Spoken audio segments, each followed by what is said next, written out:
Good afternoon. Why the late change with Joe Kelly starting versus Julio? The late change basically was we don't know how it's going to play out as far as the postseason. So to give Julio an opportunity to potentially pitch out of the pen and to kind of feel it more recently is a good way to prepare. We understand Clayton and Walker are going to go 1 and 2. We haven't decided which one, but we haven't made up our minds with Game 3. So for him to go out of the pen and see the rhythm of that is only going to be beneficial. With the way that Tony Gonsolin and Dustin May have been performing, does it make sense that that's perhaps the direction that you go in for Game 3 and knowing that Julio has had experience coming out of the pen in the past? No. I think that I would, there's a thought of potentially having each one of those guys pitch out of the pen their last turn, just so we can kind of see and continue keeping our options open and while preparing these guys.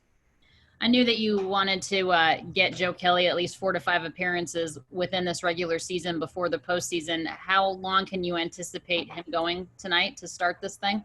It's going to be an inning. He was up yesterday, got us out of an inning, so he'll throw an inning. 3 or 4 hitters, and then that'll be it. And he'll be down, and I expect him to pitch in 2 of the games against the Angels. How much more comfortable are you with bullpen games now, as we've had 3 or 4 in the last week and change? Getting more comfortable, and I think that the main thing is that our players have received it well, and understand that we're trying to put them as well as us in the best position to win a baseball game. Justin seems to be okay if he's at third base.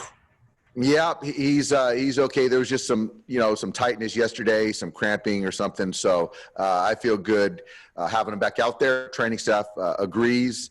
I know Justin's thrilled. Thank you, Dave. You got it. Next question from Dave Vassay. Go ahead. Dave, what happened yesterday between the time that you put out the lineup to have Justin at third and when you decided to not start him? I think it was just more the pregame, just kind of the hamstring just tightening up a little bit. So I don't know if it was one specific move, but then after going through some testing, some modalities yesterday and then last night during the game, talking to Justin, he was available. He could have pinch hit or something like that. We just didn't need him. And coming in today, he feels good. So that's just the confidence I have right now.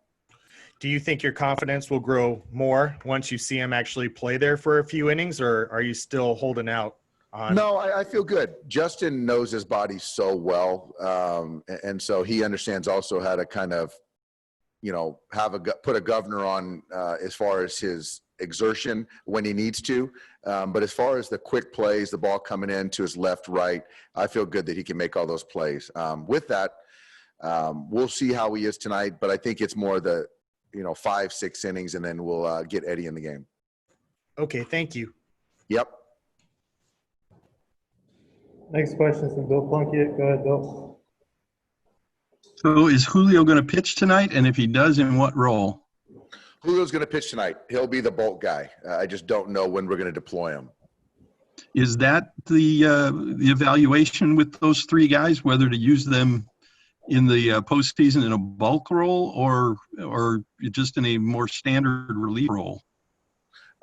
It's kind of, I think the thing that we've done a great job, Bill, is we've stretched them out. So to be able to take on bulk, to take on innings, but to be able to shorten them if we need to shorten them to get them back online sooner, that's only beneficial for the Dodgers. And last night was another case where we saw you put your arm around Max Muncy and kind of talk to him, get him to smile a little bit. Why have you felt that necessary with him? Is he kind of feeling the weight of frustration?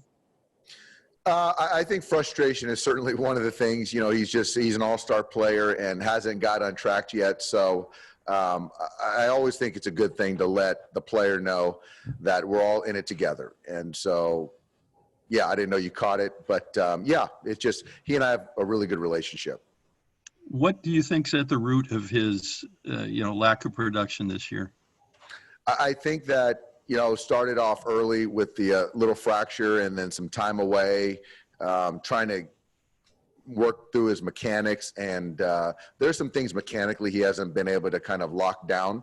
But I think that last night staying through that breaking ball was a good sign. There was a left-on-left double the other way in San Diego. So I think he's taking his walk. So he's certainly trending in the right direction, and I expect him to be peaking at the right time. The numbers show that he's still controlling the strike zone and managing the strike zone really well, but he's hitting a lot more ground balls this year. Does that match up with your eye diagnosis? It does. It does. And I think the ground ball is more mechanics. And I think that because I certainly know that that's not the intent. And as far as his ability to control the strike zone, that's something for me I hang my hat on. And when you're talking about in the postseason where you're seeing ones and twos and threes and guys, top end bullpen guys, controlling the strike zone is really important. And that's something that I know Max does a really good job of. Thank you, Dave. Yep. Questions from Tim Brown. Go ahead, Tim. Hey, Dave. Hi, Tim. I was thinking about you may not know your opponent till even Monday night. It could be a team you haven't seen in at least a year, and then you're going to go into a best of three. Obviously, that goes both ways, but I'm curious about just what enters your mind in terms of what could make that Well, like you said, it cuts both ways. But for us, I think it's just more of worrying about ourselves, preparing for any opponent we might face. But I think at the end of the day, they still got to throw the baseball to the plate, and we got to make plays and take good at bats and do the same thing and get guys out. And if we do that, we're going to be fine. So the whole game of trying to get caught up in who we play and all this and how we match up, I just don't have any tolerance for it. Next question from Ron Kavner. Go ahead. Hey, Dave, when you look at this last week and you have the number of guys in the groove that you have with Corey and AJ and Cody starting to find it, how hard is that balance between keeping guys, going and fresh versus wanting to maybe get them as healthy as possible going into October? I think when you're talking about that, Justin's the only guy in that bucket. We just came off an off day. We've got 6 in a row. AJ has played a lot. We got the DH. Will Smith's going to DH here probably Friday. Outside of that, we're going to have 2 days off after the season. So our guys are, and that's position players, and the guys in the pen, they're all in a good place as far as physically.